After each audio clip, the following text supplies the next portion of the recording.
So I'll show you what the house is first, just to get your bearings. It's an 18. Oh, it's a very sensitive roller.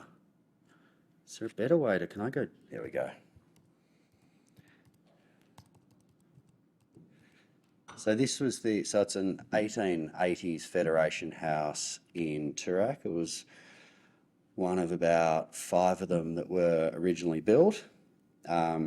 Our client bought it in a state of real dilapidation. You can see some of these photos now. So it was sort of dilapidated but magical. It's a very beautiful house. It's one of those houses it's just sort of 15% bigger than you think. You know, you sort of go inside expecting it to be a cottage and everything's just that little bit bigger.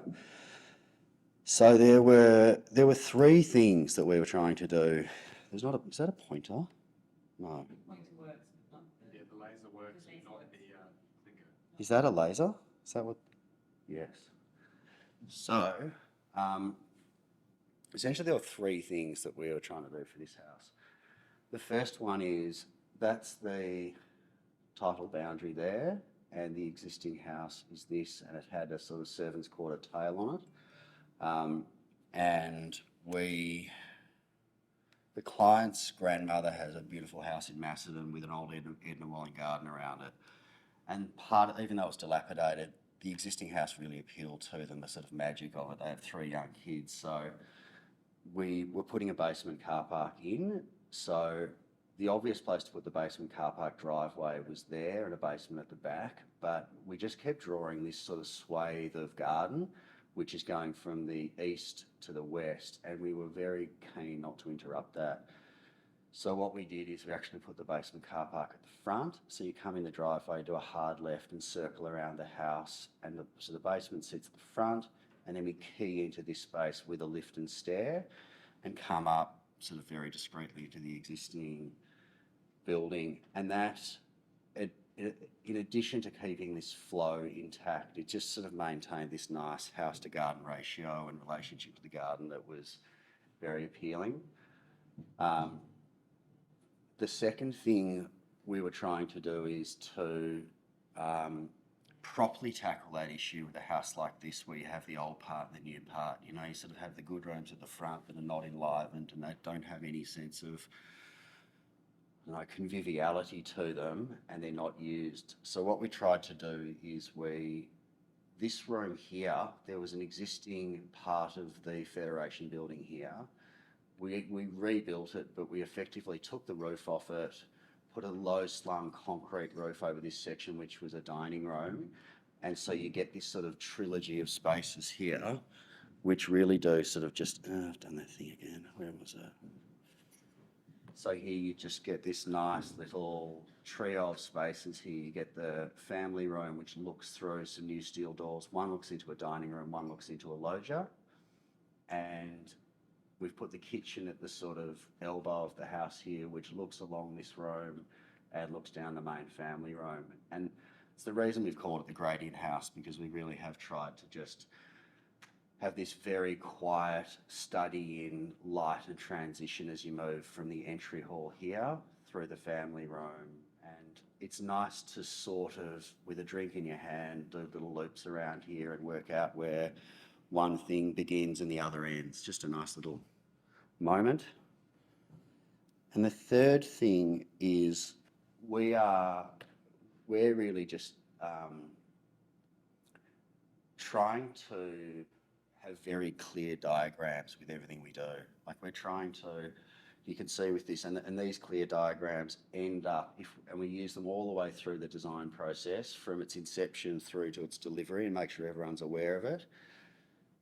And it allows us to do all that sort of intuitive design work based on sort of refuge and prospect and relationship to garden, and when you're in something and when you're next to something. And so we've got the existing house, which is the sort of found object or artefact which we move through.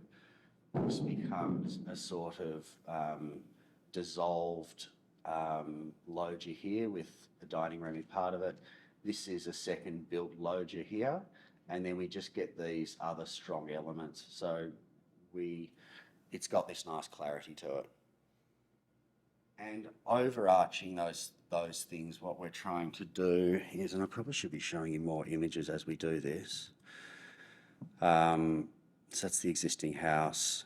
I'll just run you through some images and then I'll explain the sort of overarching principle. You can see the section here, which is where the cars come in the front here underneath, key into the existing house, which is this. This is the loggia here. So the new part overlaps and the old part overlaps, and this has got a tree in the middle of it, which is a nice thing. You can see that loggia, you know, you're in it in that shot and you're looking into it there. And then it's the second loggia through here. That's from the dining room looking into that space. And then the front of the house, you know, we've, you know, just done what you do with existing houses, used colour and restored them and tried to we've put new openings in it. This is this sort of nice sight line through the house from the study at the front, through the entrance to the new fireplace. So this sort of overarching, so this is cars underneath, and then we put a little wine bar down there, which used an old piece of marble from the bathroom upstairs, and Peter Cole did some nice wall lights for us that are